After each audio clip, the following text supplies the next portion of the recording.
افلا يتدبرون القرآن ام على قلوب اقفالها نحمده ونصلي على رسوله الكريم اما بعد بسم الله الرحمن الرحیم اللهم صل على محمد وعلى آل محمد وبارک وسلم رب اشرح لي صدری ويسر لي امری واحلل عقدۃ من لسانی یفقهوا قولی واجعل لي وزیرا من اہلی آمین یا رب العالمین۔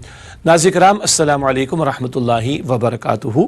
اللہ تعالیٰ سے دعا ہے کہ آپ جہاں کہیں بھی ہوں اللہ تعالیٰ آپ سب کو ہم سب کو اپنے حفظ و امان میں رکھے، عافیت و سلامتی عطا فرمائے۔ مطالبات قرآن سیریز کا سلسلہ جاری ہے اور مطالبات قرآن سیریز کے تعلق سے اب تواصی بالحق یعنی حق کی وصیت کرنے کے بعد تواصی بالصبر کے موضوعات پر ہم کلام کر رہے ہیں، اور پانچواں حصہ ہے جو اس وقت ہماری زیر مطالعہ ہے جس میں تواصی بالصبر پر ہم کلام کر رہے ہیں۔ تو زیر مطالعہ پانچواں حصہ مطالبات قرآن سیریز کا جس کا ٹائٹل ہے تواصی بالصبر۔ آئیے بات کو آگے بڑھاتے ہیں اور حصہ پنجم یعنی درس چہارم اس کا آغاز کرتے ہیں۔ پانچویں حصے کا چوتھا درس ہے جس کا آج ہم انشاءاللہ مطالعہ کریں گے۔ ابتلا اور آزمائش کے دور کے لیے ہدایات، مشکلات کا دور، بالخصوص مکی دور نبی اکرم صلی اللہ علیہ وسلم کا، اس دور کے تعلق سے کلام ہو رہا ہے۔ اس سے پہلے ہم نے سورہ عنکبوت کی آیات کی روشنی میں چند ہدایات کو جانا جو مشکلات کے دور کے لیے قرآن کریم میں عطا کی گئی۔ آج انشاءاللہ ہم سورۃ الکہف کی آیات 27 تا 29 کی روشنی میں اس موضوع کے تعلق سے کچھ کلام کریں گے، یعنی ابتلا و آزمائش کے لیے ہدایات اللہ تعالیٰ کی طرف سے جو عطا کی جا رہی ہیں۔ پانچواں حصہ تواصی بالصبر اس کا ٹائٹل۔ ایک موضوع ہم نے آپ کے سامنے رکھا تھا حقیقت صبر کے عنوان سے، پھر اہل ایمان کے لیے ابتلا اور آزمائش کے تعلق سے بیان سورہ عنکبوت کے پہلے رکوع کی آیات کی روشنی میں، اور پھر ابتلا و آزمائش کے دور کے لیے ہدایات سورہ عنکبوت کے 5ویں، 6ٹھے اور 7ویں رکوع کی چند آیات کی روشنی میں۔ آج یہ بات اور آگے بڑھائیں گے اور مکی دور ہی کے تعلق سے ابتلا اور آزمائش کے دور کے لیے ہدایات سورہ کہف کی آیات 27 تا 29 کی روشنی میں انشاءاللہ ہم یہ مطالعہ آپ کے سامنے رکھیں گے، اور آئندہ پھر مدنی دور کے حوالے سے کچھ رہنمائی تواصی بالصبر کے ذیل میں ہمارے سامنے آئے گی۔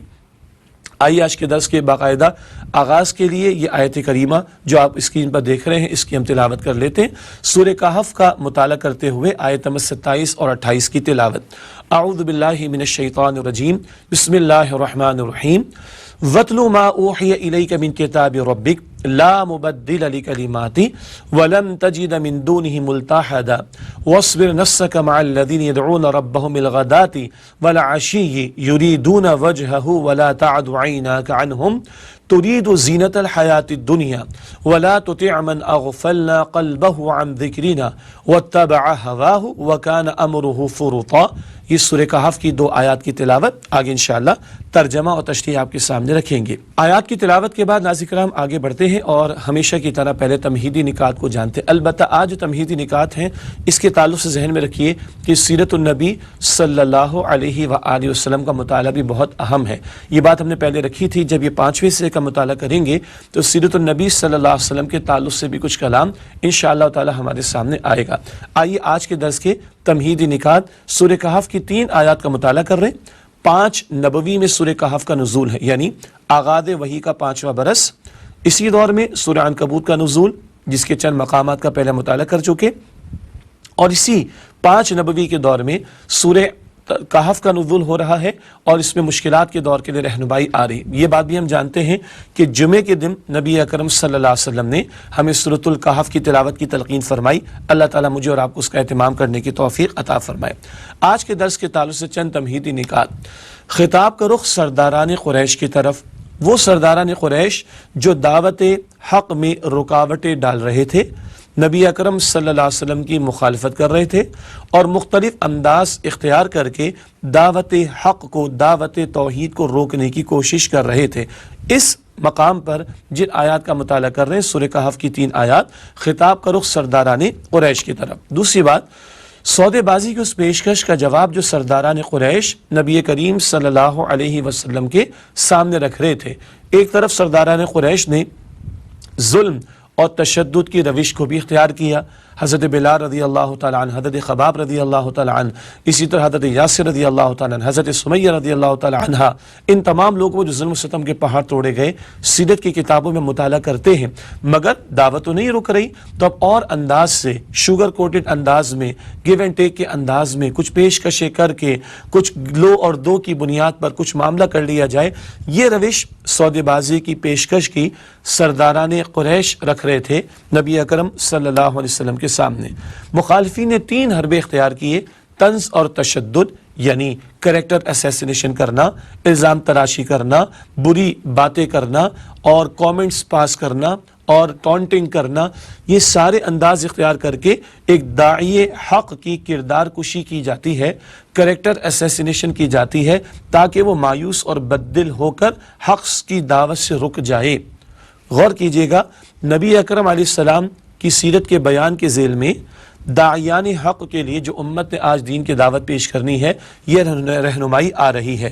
چنانچہ 3 حربوں میں پہلا حربہ تھا طنز اور تشدد کا، دوسرا تھا لذات دنیاوی کی پیشکش۔ نبی اکرم صلی اللہ علیہ وسلم سے یہ لوگ کہتے تھے اگر آپ کسی خوبصورت عورت سے نکاح کرنا چاہتے تو نکاح کرائے دیتے ہیں، مال و دولت چاہیے تو وہ آپ کو دے دیتے ہیں، اگر آپ کو بادشاہت چاہیے تو بادشاہ بنائے دیتے ہیں۔ یہ ساری پیشکشیں دنیاوی لذتوں کی جا رہی تھی، اور سودے بازی کی پیشکش، چلے کچھ آپ ہماری مان لیں، کچھ ہم آپ کی مان لیں، آپ ہمارے معبودوں کو 1 سال مان لیں، ہم 1 سال آپ کے معبود کو مان لیں، معاذ اللہ ثم معاذ اللہ۔ یہ سودے بازی کی پیشکشیں، یہ 3 حربے اختیار کیے گئے مشرکین کی طرف سے، طنز اور تشدد کا بھی معاملہ، لذات دنیاوی کی پیشکش کا بھی معاملہ، اور سودے بازی کی پیشکش یعنی گیو اینڈ ٹیک کا معاملہ۔ سرداران قریش نے آپ صلی اللہ علیہ وسلم کے سامنے 3 مطالبات پیش کیے۔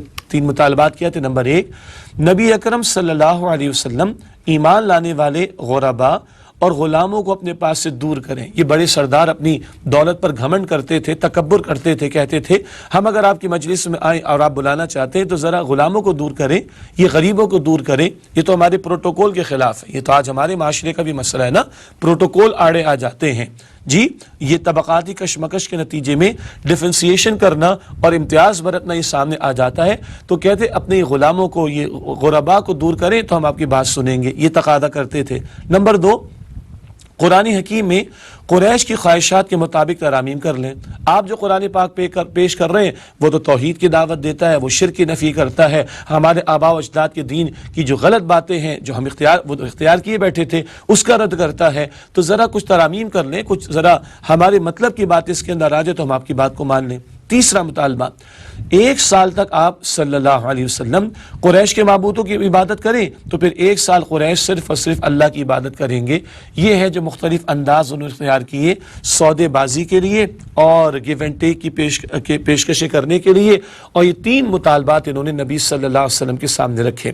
اب اگر ہم سیرت النبی کا مطالعہ کرتے رہیں صلی اللہ علیہ وسلم تو یہ مقامات ہمیں سمجھ میں آئیں گے انشاءاللہ تعالی، اور یہ پس منظر اگر ہمارے سامنے ہو تو آیات قرآنی کا فہم حاصل کرنا اور ان کو پھر ریلیٹ کرنا نبی اکرم صلی اللہ علیہ وسلم کے دور مبارک سے بھی، اور اپنے لیے رہنمائی تلاش کرنا، یہ ہمارے لیے بہت زیادہ آسان ہو جائے گا انشاءاللہ۔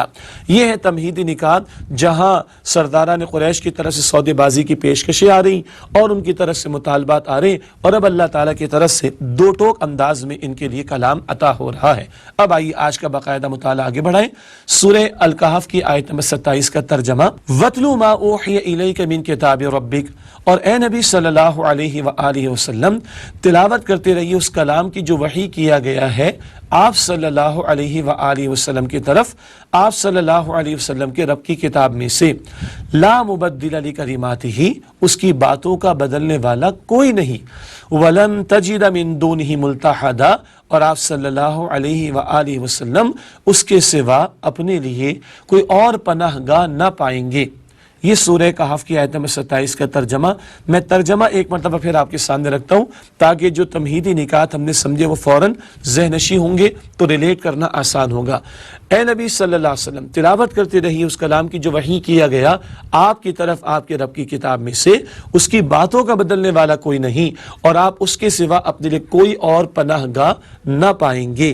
ان کے مطالبات اور اللہ تعالیٰ کا تفسیرہ عطا ہو رہا ہے۔ اس تعلق سے آئیے تمہیدی نکات تو آ گئے، اب تشریحی نکات کی طرف چلتے ہیں۔ پہلی بات اس آیت کریمہ میں آ رہی ہے، تشریح کے طور پر آپ کے سامنے رکھ رہے ہیں، مشکل، مایوس کن اور صبر آزما حالات میں راحت اور ثابت قدمی کی دولت قرآن کریم کی تلاوت کے ذریعے حاصل ہوگی۔ مشکلات کا دور ہے، مصائب کے پہاڑ توڑے جا رہے ہیں، ظلم و تشدد کیا جا رہا ہے، صبر آزما حالات ہیں، تواسب صبر کا تقاضا بھی ہے۔ اس سب میں راحت کہاں سے ملے گی، ثابت قدمی کہاں سے ملے گی؟ قرآن کریم کی تلاوت کے ذریعے سے۔ یہ بہت بڑی دولت ہے اور نعمت ہے جو قرآن کریم کی صورت میں اللہ تعالیٰ نے ہمیں عطا فرمائی ہے۔ یہ پہلا نقطہ تشریح کے اعتبار سے۔ اگلا نقطہ، لا مبدل لکلماتہ میں اس مطالبے کو رد کیا گیا ہے کہ قرآن حکیم میں ان کی خواہشات کے مطابق کچھ ترمیم کر دی جائے۔ وہ کہتے تھے نا بڑی بھاری باتیں آ رہی، ہمارے تو مفادات پر ضرورت پڑتی ہے، ذرا ہلکا ہاتھ رکھا جائے، کچھ ترمیم کر لی جائے، کچھ تبدیلی کر لی جائے، تب تو آپ کی بات مانیں گے۔ اللہ تعالیٰ فرما رہا ہے لا مبدل لکلماتہ، اللہ تعالیٰ کی کلمات میں کوئی تبدیلی کرنے والا نہیں، کوئی تبدیلی ممکن نہیں ہے، تو ان کی خواہشات پر عمل نہیں ہوگا۔ آج بھی دنیا قرآن حکیم کے بارے میں جو غیر مسلم ہیں وہ تقاضا کرتے ہیں، یہ فلاں کے بارے میں ایسی بات ہے، سود کی ممانعت کی بات، یہ جوئے کی ممانعت کی بات، یہ شراب کی ممانعت کی بات، یہ غلاموں کا تذکرہ بھی مل جاتا ہے، یہ کنیزوں کا ذکر بھی آ جاتا ہے، یہ 4 شادیوں کی اجازت بھی آ جاتی ہے، پردے کے احکامات بھی آ جاتے ہیں، غیر بھی کچھ اپنے بھی۔ یہ تو بڑی سخت باتیں ہیں۔ وہ اللہ کے بندو، اللہ کا کلام ہے، اللہ سے بڑھ کر کون جانے گا کہ مخلوق کا فائدہ کس بات میں ہے اور نقصان کس بات میں ہے؟ تو اللہ کے کلمے میں، اللہ کے کلمات میں، اللہ کے کلام میں کوئی تبدیلی ممکن نہیں۔ یہ مشرکین مکہ ان کے سرداروں کے مطالبوں کا رد کیا جا رہا ہے۔ ناظرین کرام، ایک وقفہ دیتے ہیں، اس کے بعد مزید تشریح اس آیت کی آپ کے سامنے رکھیں گے، انشاءاللہ ملاقات ہوتی ہے ایک وقفے کے بعد۔ السلام علیکم ورحمۃ اللہ وبرکاتہ۔ السلام علیکم ورحمۃ اللہ وبرکاتہ۔ ناظرین کرام، خوش آمدید کہتے ہیں آپ کو۔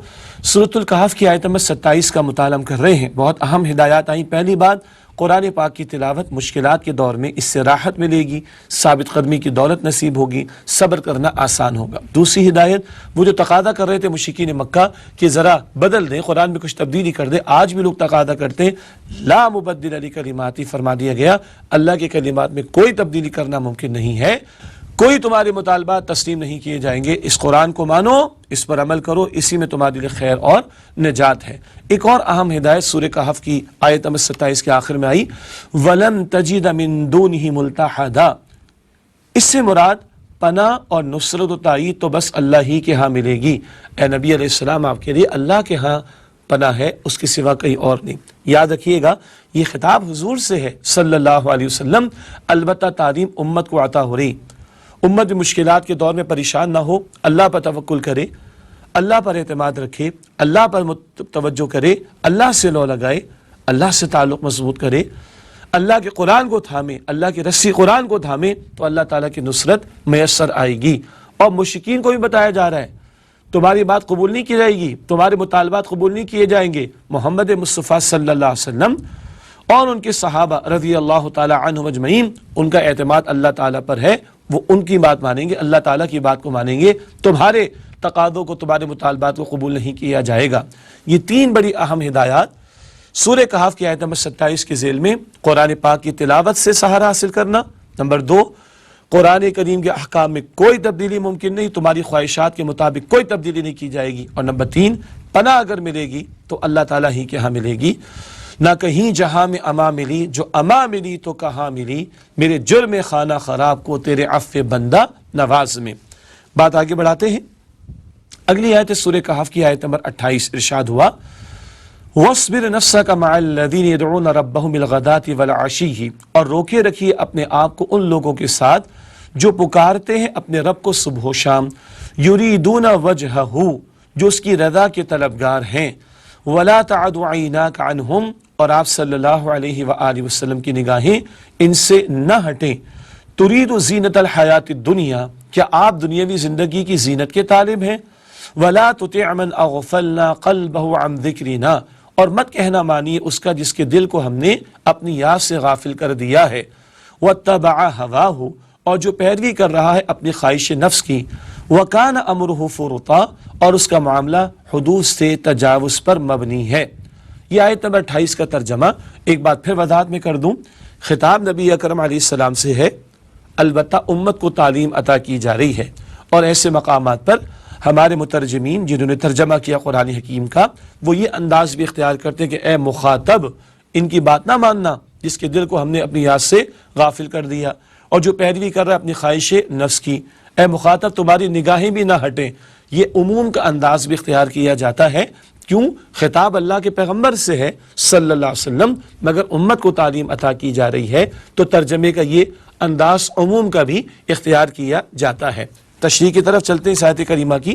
پہلا نقطہ اس آیت کی تشریح کے اعتبار سے سرداران قریش کے ایک اعتراض کا رد کہ آپ کے آس پاس بیٹھنے والے اکثر لوگ ہمارے غلاموں کے طبقے سے ہیں، یہ ان کے اندر جو تکبر کا عنصر تھا سرداران قریش میں، ان کو اپنی دولت پر، اپنے مال پر، اپنی سرداری پر، اپنے اختیارات پر گھمنڈ تھا اور وہ معاشرے کے کمزور طبقات کو بالخصوص غلاموں کو حقیر سمجھتے تھے، اور غلاموں میں سے کئی ایک نے نبی اکرم صلی اللہ علیہ وسلم کی دعوت حق کو قبول کر لیا تھا، وہ حضور کی مجلس میں بھی آتے تھے، سبحان اللہ، لیکن ان کو بڑا مشکل ہو جاتا تھا۔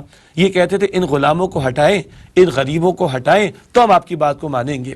یہ کیا ہے؟ دولت کا نشہ، دولت کا گھمنڈ، دولت کا تکبر، جو ایسے لوگوں کے لیے رکاوٹ بن جاتا ہے حق کی قبولیت میں۔ تکبر کیا ہے؟ حدیث مبارک میں آتا ہے بطر الحق و غمت الناس، حق کو جھٹلانا جان بوجھ کر اور لوگوں کو حقیر سمجھنا۔ تو یہ تکبر رکاوٹ بنتا ہے حق کی قبولیت میں۔ اس بات پر ان کو متوجہ کیا جا رہا ہے کہ تم کیا کہہ رہے ہو کہ اللہ کے پیغمبر علیہ السلام صاحب ایمان لوگ جو کچھ مالی اعتبار سے کمزور یا اگر غریب یا اگر غلام ہیں تو تمہارے ان تکبر کے رویوں کی وجہ سے کیا محمد مصطفیٰ علیہ السلام ان کو دور کر دیں گے؟ سوال ہی پیدا نہیں ہوتا۔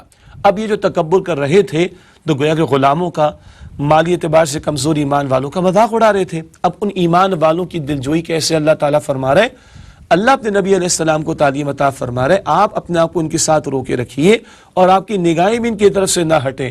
یہ حضور کو مخاطب، امت کو بھی تعلیم، اور ان تکبر میں مبتلا سرداروں کو بھی کہا جا رہا ہے تمہارا گھمنڈ اپنے پاس رکھو، تمہارا تکبر اپنے پاس رکھو، اگر تمہارے پاس ایمان نہیں، تمہاری کوئی حیثیت اللہ کی نگاہوں میں نہیں، اور یہ صاحب ایمان غلام ہو یا معاشرے کے مالی اعتبار سے کمزور طبقات ہو، ان کی یہ قدر و قیمت ہے کہ اللہ نبی مکرم علیہ السلام کو ان لوگوں سے جڑے رہنے اور ان کو اپنے سے جوڑے رکھنے کی تعلیم عطا فرما رہا ہے۔ چنانچہ اس آیت کریمہ کی تشریح کا اگلا نقطہ، آپ صلی اللہ علیہ وسلم درج ذیل وجوہات کی بنیاد پر سرداروں کی طرح توجہ کرتے۔ کیوں حضور چاہتے کہ قرآن پاک سنیں؟ کیوں ان کے پاس بھی جاتے؟ کبھی آپ اپنی مجلس میں بلاتے؟ کیوں؟ اس بات کو بھی سمجھنا بہت ضروری ہے۔ سرداروں کو اہمیت دیا جانا، ان پر توجہ کرنا ایک اعتبار سے اہم بھی ہے۔ چند وجوہات، اگر ان میں سے کوئی ایمان لے آیا تو اس سے اسلام کے لیے راستے کھل جائیں گے۔ آپ کے علم میں ہے پورا قبیلہ سردار کے تابع ہوتا ہے، اگر ایک سردار ایمان لے آئے تو پورا قبیلہ ایمان لے آئے گا۔ تو اللہ کے نبی علیہ السلام سرداروں کی طرف توجہ فرماتے تاکہ اگر ان میں سے کوئی ایمان لے آئے گا تو اس سے اسلام کے لیے راستے کھل جائیں گے۔ نمبر 2، ان کا ایمان لانا اہل ایمان کے سہولت کا باعث ہوگا۔ آج یہ سرداروں کی وجہ سے ظلم و ستم کے پہاڑ مسلمانوں پر توڑے جا رہے ہیں۔ کوئی آقا اگر کافر ہے تو وہ مسلمان غلام پر ظلم و ستم کے پہاڑ توڑ رہا ہے، کنیز پر ظلم و ستم کر رہا ہے جو مسلمان ہے۔ اگر یہ ایمان لے آئیں گے تو ان غلاموں کے لیے اور ایمان والوں کے لیے سہولت کا معاملہ بھی ہوگا۔ نمبر 3، غلبہ دین کے لیے کام کرنے والی تحریک کا اولین مخاطب معاشرے کے بالادست طبقات ہوتے ہیں۔ انبیاء نے سرداروں کو دعوت دی ہے۔ اللہ تعالیٰ نے موسیٰ علیہ السلام کو فرعون کی طرف بھیجا ہے نا، اذهب الى فرعون انه طغى، اے موسیٰ جائیے فرعون کی طرف، وہ سرکشی پر اتر آیا۔ تو معاشرے کے بالادست طبقات ان کو انبیاء دعوت دیتے ہیں، یہ قبول کریں تو معاشرے کے اندر اسلام پھیلے گا۔ یہ بھی اہم نقطہ ہے کیوں سرداروں کو توجہ حضور دیتے تھے صلی اللہ علیہ وسلم۔ یہ باتیں تو ہو گئی اس تعلق سے کہ نبی علیہ السلام توجہ کیوں دیتے، وہ اپنی جگہ اہم بات ہے۔ البتہ اگلا اہم نقطہ اور کیا ہے؟ متوجہ کیا گیا کہ ان کی جانب غیر معمولی توجہ ان فقراء اہل ایمان کی حق تلفی کا باعث نہ بنے جو آپ کی توجہات کے مستحق ہیں۔ اور پھر میں دوبارہ عرض کروں، اللہ کے پیغمبر علیہ السلام سے مخاطبت، امت کو تعلیم، امت نے بھی تو دعوت کا کام کرنا ہے، تو کہیں مالداروں پر توجہ ایسی نہ ہو جائے کہ غربا وہ محروم ہو جائے، ایک بات۔ اور یہ سنایا جا رہا ہے سرداران قریش کو بھی کہ تم اپنے تکبر و گھمنڈ کو اپنے پاس رکھو، ہاں تمہارے ان مطالبات کی بنیاد پر نبی علیہ السلام سچے ایمان والوں کو دور نہیں کریں گے۔ تو مخاطبت حضور سے تعلیم امت کے لیے بھی اور سرداران قریش کو بھی سنایا جا رہا ہے۔ تو توجہ رہے سرداروں کی طرف ایک حد تک تو ٹھیک ہے، لیکن ایسا معاملہ نہ ہو کہ غیر معمولی توجہ ادھر ہو جائے اور جو صاحب ایمان ہیں وہ محروم ہو جائیں، ان کی کئی حق تلفی ہو جائے، خدا نخواستہ۔ یہ تعلیم امت کو عطا کر دی گئی۔ ایک اور نقطہ اس آیت کی تشریح میں، یہ معاملہ ہر رسول کے دور میں پیش آیا کہ ان رسول پر ایمان لانے میں سبقت فقراء نے کی اور سرداران قوم نے ان فقراء کا مذاق اڑایا۔ یہ اللہ تعالیٰ آزمائش کا بھی معاملہ کرتا ہے امیروں کے لیے، سرداروں کے لیے۔ غرباء آگے بڑھ کر حق کی دعوت قبول کرتے ہیں اور وہ اب ذریعہ بن جاتے آزمائش کا سرداروں کے لیے، اور سردار پھر ان کا مذاق اڑاتے کہ اگر یہ وقت کچھ حق ہوتا تو ہم مالدار لوگ آگے بڑھ کر پہلے قبول کرتے۔ معاذ اللہ، یہ مال کو معیار سمجھتے ہیں، تقوی کو معیار نہیں سمجھتے۔ چنانچہ پھر سرداران قوم ہر دور میں ایسے فقراء اہل ایمان کا مذاق اڑاتے رہے۔ چنانچہ قرآن کریم میں حضرت نوح علیہ السلام کے تعلق سے کلام آتا ہے، انہی فقراء کے بارے میں حضرت نوح علیہ السلام سے ان کی قوم کے سرداروں نے کہا تھا کہ ہم اراذلنا بادی الرعی، سورہ ہود کی آیت نمبر 27 ہے، اے نوح علیہ السلام تم پر ایمان لانے والے سرسری نگاہ میں ہمارے معاشرے کے گھٹیا لوگ ہیں۔ معاذ اللہ، معاذ اللہ، مراد ہے کہ بس سرسری طور پر تمہاری بات قبول کر لی، یہ تمہارے معاشرے کے گھٹیا لوگ ہیں۔ استغفر اللہ۔ یہ ہر دور میں ظالم اور جابر کافر قسم کے سرداروں کی ٹون رہی ہے کہ وہ فقراء اہل ایمان کو تکبر میں آ کے تذلیل ان کی کرتے، مذاق اڑاتے ہیں اور اس طرح کے کامنٹس پاس کرتے۔ یہ معاملہ تو ہر دور میں رہا، ہمیں بھی سمجھایا جا رہا ہے۔ آج جب حق و باطل کا مارکا سجائے، ہر دور میں حق کی دعوت کے مراحل اور مواقع ہوں گے تو یہ اس طرح کے رویے سامنے آئیں گے۔ جب پیغمبروں کے ساتھ ایسا ہوا تو باقی کسی کی کیا حیثیت ہی نہیں، ہر پیغمبر کے دور میں ایسا معاملہ پیش آیا ہے۔ اگلا نقطہ اس آیت کی تشریح میں، آپ صلی اللہ علیہ وسلم کی نگاہیں ان درویشوں سے ہٹ کر ان سرداران قریش کی جانب متوجہ نہ ہونے پائیں، ورنہ لوگ سمجھیں گے کہ شاید آپ صلی اللہ علیہ وسلم بھی دنیا کی چمک دمک سے متاثر ہو گئے ہیں۔ اس کا سوال ہی پیدا نہیں ہوتا جی۔ تو اسی نے بار بار عرض کیا، مخاطبت حضور سے صلی اللہ علیہ وسلم، تعلیم امت کے لیے، یہ مالداروں کے مال کی وجہ سے اہمیت نہیں دینی ان کو جی، دعوت دینا ایک معاملہ، لیکن ان کے مال کی وجہ سے ان کو اہمیت ایسی نہ دی جائے کہ جو درویش ایمان والے ہیں، فقراء اہل ایمان ہیں، ان کی طرف سے توجہ ہٹ جائے تو لوگ بھی سمجھے کہ بھی مال کی اہمیت ہے، قطعاً نہیں۔ پیغمبر کے ہاں ایمان کی اہمیت ہے، پیغمبر کے ہاں تقوی کی اہمیت ہے، تو آپ کی تو نگاہیں بھی ان درویشوں کی طرف سے نہ ہٹیں۔ یہ درویشوں کی دلجوئی، یہ فقراء صحابہ کی دلجوئی، یہ مالی اعتبار سے کمزور ایمان والوں کی دلجوئی کا بھی اہتمام اللہ تعالیٰ فرما رہا ہے۔ اور سرداران قریش کو بھی بتا دیا گیا، مال اہم نہیں ہے، ایمان اہم ہے، تقوی اہم ہے۔ تو اگر ایمان والے چاہے مالی طور پر کمزور ہوں، توجہ ان کو دی جائے گی، تمہیں دعوت دی جائے گی لیکن توجہ ان کو دی جائے گی۔ یہ اصول ہے جو اس مقام پر عطا کر دیا گیا۔ ایک اور اہم نقطہ، آپ صلی اللہ علیہ وسلم کو سرداران قریش کی صلح کی پیشکش قبول کرنے سے منع کیا جا رہا ہے۔ کسی داعی حق کے لیے مصالحت کی پیشکش کا یہ جال انتہائی خطرناک ہوتا ہے۔ یہ نقطہ بھی بڑا اہم ہے۔ کبھی تشدد کر کے حق کو روکا جاتا ہے اور کبھی میٹھے انداز میں، شوگر کوٹڈ انداز میں مصالحت کی پیشکشیں کر کے، مفادات کی پیشکش پیش کر کے داعیان دین کو حق سے روکنے کی کوشش کی جاتی ہے۔ حضور علیہ السلام کا معاملہ تو سب سے بلند ہے، سوال ہی پیدا نہیں ہوتا۔ ہمیں غور کرنا پڑے گا، کہیں دنیا کے مفادات کی خاطر دین کا سودا تو نہیں کر لیں گے، دنیا کے مفادات کی وجہ سے دین کو بیان کرنے میں کمی تو نہیں کر دیں گے، کہیں دنیا کے مفادات کی وجہ سے دین سے انحراف تو نہیں کر لیں گے، کیونکہ یہ بڑا پیشکش کرنے کا جو معاملہ ہوتا ہے مصالحت کا، جس میں مالی مفادات کی پیشکشیں کی جاتی ہیں، یہ جال انتہائی خطرناک ہوتا ہے۔ اللہ تعالیٰ اس سے میری آپ کی ہم سب کی حفاظت فرمائے۔ ناظرین کرام، ایک وقفہ لیتے اور اس کے بعد اس آیت کریمہ کچھ اور اس میں نکات ہیں وہ اور اگلی آیت کا مطالعہ آپ کے سامنے رکھیں گے۔ ملاقات ہوتی ہے ایک وقفے کے بعد انشاءاللہ۔ السلام علیکم ورحمۃ اللہ وبرکاتہ۔ السلام علیکم ورحمۃ اللہ وبرکاتہ۔ ناظرین کرام، خوش آمدید کہتے ہیں آپ کو۔ مطالبات قرآن سیریز کا سلسلہ جاری، 5ویں حصے کا مطالعہ کریں، تواصی بالصبر، تواصی بالصبر اس کا موضوع، اور سورہ کہف کی آیات کا مطالعہ کر رہے ہیں۔ 5 نبوی میں سورہ کہف کا نزول، مشکلات کے دور کے لیے رہنمائی، اور مشرکین مکہ کے سرداروں کی طرف سے آنے والی پیشکشوں کا رد کیا جا رہا ہے۔ مخاطبت نبی اکرم علیہ السلام سے البتہ امت کو تعلیم ہے، اور مشرکین مکہ کے سرداروں کو بھی بہت کچھ سنایا جا رہا ہے۔ آیت نمبر 28 کا مطالعہ کر رہے تھے، جہاں نبی اکرم علیہ السلام کو تاکید کی گئی کہ جوڑے رکھے اپنے آپ کو ان لوگوں کے ساتھ جو اپنے رب کو صبح و شام پکارتے ہیں، اس کی رضا تلاش کرتے ہیں۔ صحابہ کرام کی عظمت کا تذکرہ، اور جو مشرکین مکہ فقراء اہل ایمان کا مذاق اڑاتے تھے ان کا رد ہے، اور فقراء اہل ایمان ان کی دلجوئی اللہ تعالیٰ کر رہا ہے۔ ایک اور اہم بات کہ مصالحت کا شکار نہیں ہونا، یہ جو جال بچھایا جاتا ہے اہل باطل کی طرف سے ایمان والوں کو چوکنا رہنے کی تعلیم عطا کی جا رہی ہے۔ اس مصالحت کے حوالے سے ایک نقطہ ہم نے بریک سے پہلے آپ کے سامنے رکھا تھا، اسی بات کو آگے بڑھاتے ہیں۔ اگلا نقطہ سورہ کہف کی آیت نمبر 28 کی تشریح میں مصالحت کی پیشکش سے متاثر ہونے کا امکان سمجھ میں آتا ہے۔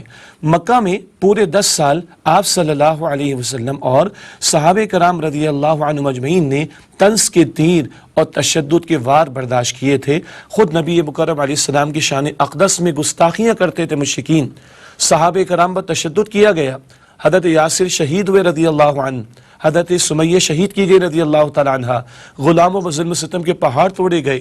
ایسے میں مصالحت کی پیشکشوں کا آنا یہ سمجھ میں بھی آتا ہے کہ یہ پیشکش کر کے ایمان والوں کو حق کی دعوت سے روکنے کی کوشش کی جائے، البتہ یہ بہت بڑا جال ہے جس سے چوکنا رہنے اور بچنے کی تلقین عطا کی گئی ہے۔ اگلا نقطہ اس آیت کی تشریح میں مگر متنبع کیا گیا کہ یہ لوگ خواہشات نفس کا اتباع کر رہے ہیں اور ہماری یاد سے ان کے دل غافل ہیں۔ ان کی پوری زندگی ثبوت ہے اس بات کا کہ یہ حد سے تجاوز کرنے والے لوگ ہیں، یعنی مشرکین مکہ۔ ان کی باتوں کو تسلیم کرنے سے رد کیا جا رہا ہے، روکا جا رہا ہے۔ اور یہ کون لوگ ہیں؟ نفس کے غلام ہیں، خواہشات کی پیروی کرنے والے ہیں، اور حد سے تجاوز کرنے والے، بتوں کی پرستش یہ کرتے ہیں، اللہ کے ساتھ شرک یہ کرتے ہیں، خانہ کعبہ کو بتوں کی گندگی سے انہوں نے بھر رکھا، ایمان والوں پر ظلم و ستم کے پہاڑ انہوں نے توڑے۔ یہ حد سے تجاوز کرنے والے، ان کی باتوں کو اہمیت نہ دی جائے اور ان کے ساتھ کوئی کمپرومائزنگ ایٹیٹیوڈ اختیار نہ کیا جائے۔ ایک اور اہم نقطہ، دو ٹوک الفاظ کے ذریعے سرداران قریش کے منہ پر مار کر ان سے اعلان برات کر دیے گئے۔ منہ پر مار کر مراد واپس کرو ان کی پیشکشوں کو، لو اپنی پیشکشیں واپس، تمہاری کوئی بات نہیں مانی جائے گی، توحید کی دعوت پر کوئی کمپرومائز نہیں کیا جا سکتا۔ یہ تو وہ ہے کہ وَاتَّبَعَ هَوَاهُ وَكَانَ أَمْرُهُ فُرُوطًا، ان کا معاملہ تو حد سے تجاوز کر گیا، تو ان پیشکشوں کا رد کر دیا گیا اور امت کو تعلیم عطا کی گئی، دعوت حق پر ڈٹے رہنا اور مصالحت کا شکار نہ ہونا، گیو اینڈ ٹیک کی پیشکشیں آئیں گی، اس جال میں پھنس کر حق کی دعوت سے پیچھے نہ ہٹنا، یہ رہنمائی امت کو عطا کی گئی۔ اسی تعلق سے ایک اور نقطہ، وہ جو مصالحت کی بات آ رہی تھی، ایک سال آپ ہمارے معبودوں کو مان لیں، ایک سال ہم آپ کے معبود کی واحد کی عبادت کریں گے۔ اللہ تعالیٰ نے سورہ کافرون عطا کر دی، ہم سب کو پس منظر معلوم بھی ہے، قُلْ يَا أَيُّهَا الْكَافِرُونَ لا اعبد ما تعبدون، اور آخر میں لکم دینکم ولی دین، اے نبی صلی اللہ علیہ وسلم کہہ دیجئے کہ اے کافرو، میں عبادت نہیں کروں گا ان کی جن کی تم عبادت کرتے ہو، تمہارے لیے، اور آخری الفاظ ہیں، آخری آیت ہے، تمہارے لیے تمہارا دین ہے اور میرے لیے میرا دین۔ یہ ہے جو سورہ کافرون میں دو ٹوک انداز میں ان کی اس دعوت اور پیشکش کو رد کر کے توحید کی دعوت واضح کر دی گئی کہ توحید کے ساتھ کوئی مصالحت کا معاملہ نہیں، اور دعوت حق میں کوئی گیو اینڈ ٹیک کا معاملہ نہیں چلے گا۔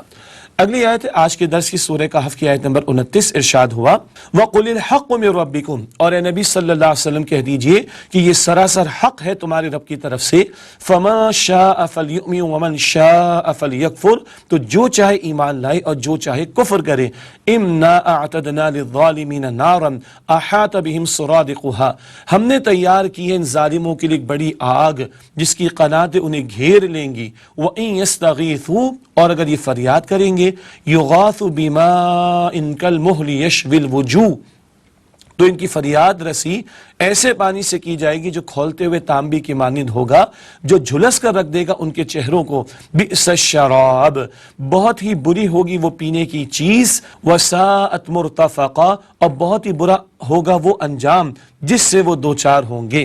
یہ ہے جو اب اللہ کی شان بے نیازی کا بیان اور کفر پر ڈٹے ہوئے لوگوں کے لیے برے انجام کی وعید اور ڈراوا ہے جو اس مقام پر بیان کیا جا رہا ہے۔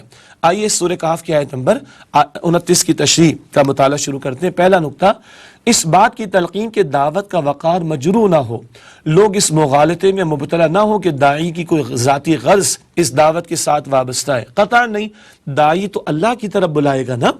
اب اگر لوگ نہیں مانتے، نہ مانے، لوگ اللہ کا کفر بھی تو کرتے رہے، شرک بھی تو کرتے رہے، وہ بھگتیں گے اپنے نتائج کو آخرت میں، لیکن داعی دین دعوت کے وقار کو مجروح نہ ہونے دے۔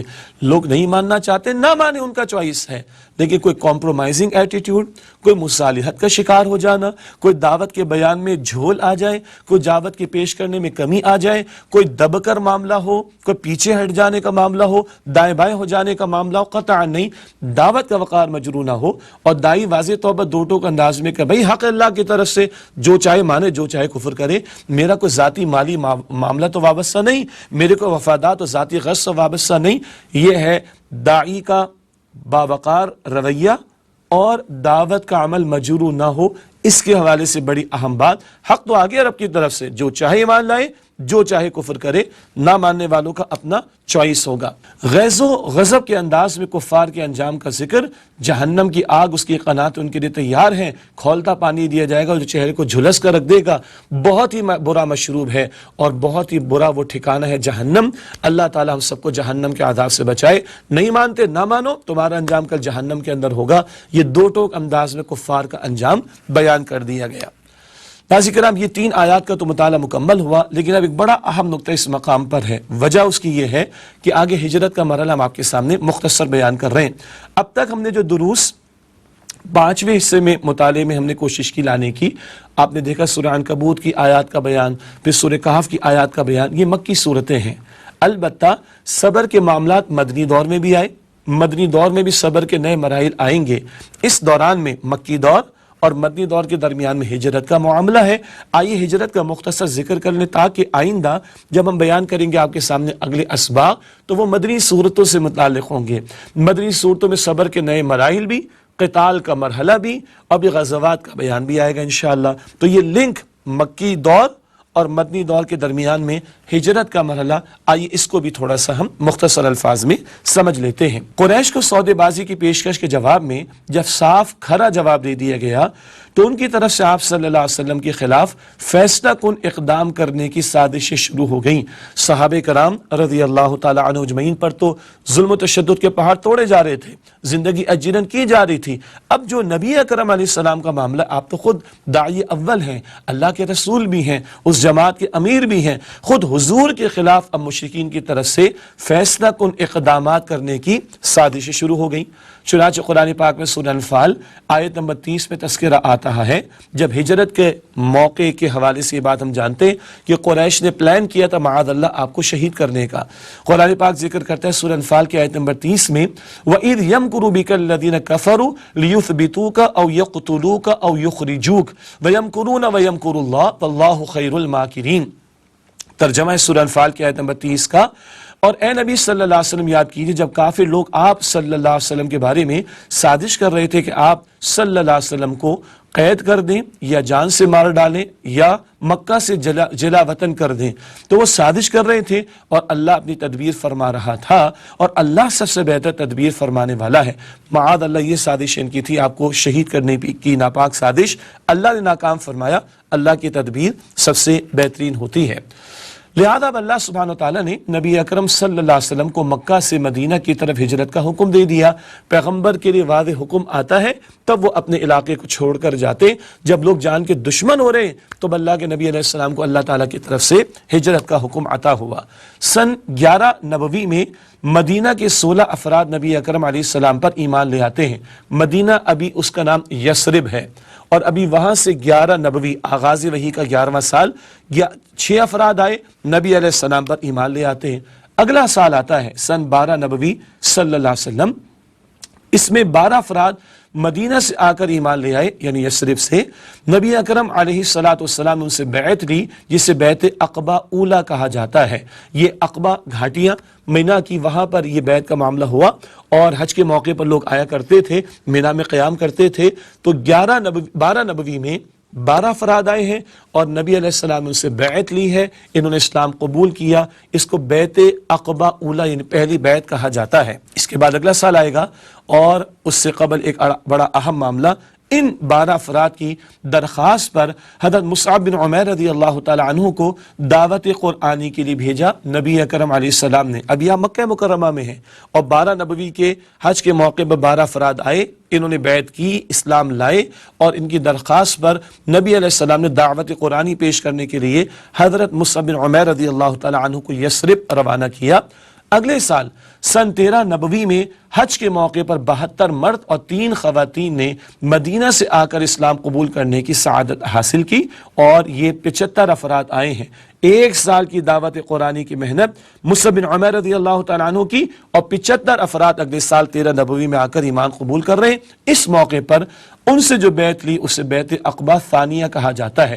پہلی اولا تھی, اب ثانیہ, یہ دوسری بیعت عقبہ. اور بہت پیارے الفاظ ہیں.